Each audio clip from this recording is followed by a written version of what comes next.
technologiecompetentie in Limburg aanwezig is. We geloven ook dat er heel veel marktkansen zijn. De markt verandert nadrukkelijk. En we geloven dat die twee elkaar beter kunnen ontmoeten dan nu gebeurt. Dus wij gaan actief bedrijven, kennisinstellingen, marktpartijen om tafel zetten. Om te kijken wat zijn de behoeften in de markt.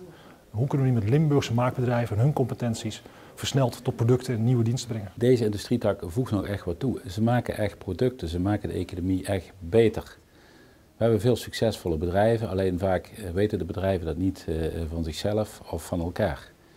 En het is gewoon de moeite waard, ook in het kader van het topsectorenbeleid, dat we deze bedrijven ondersteunen. Wij zullen zelf, als het programma operationeel van start gaat na de zomervakantie, zullen wij zelf heel actief gaan zoeken naar bedrijven die de juiste competenties hebben bij de marktkansen.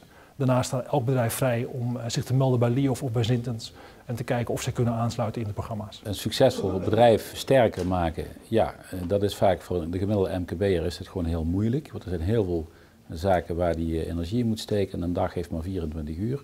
Dus dat gaan we ondersteunen. Dat kan in de zin van een stukje subsidie, een stukje financiering. Om een product beter te maken, om het bedrijf beter te organiseren.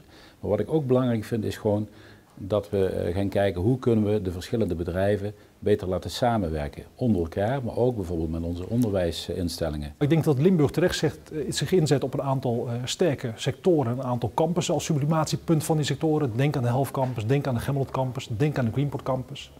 Maar feit is ook dat de industrie nog steeds gewoon de kurk is waar de Limburgse economie op drijft, in termen van werkgelegenheid, in termen van toegevoegde waarde.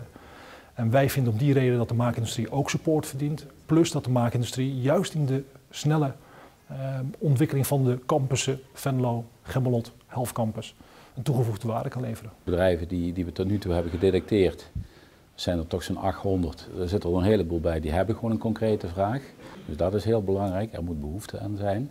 Ze moeten zelf natuurlijk ook wat doen. Het kan niet zo zijn dat de overheid alleen financiert, daar geloof ik er ook niet in. Dus ik wil ook wel dat het bedrijf zelf het risico neemt. We gaan er 3 jaar aan werken. Dat is een programma waar een publieke middel zo'n 10 miljoen in gaat. Co-financiering van bedrijven zal ook op zijn minst 10 miljoen zijn.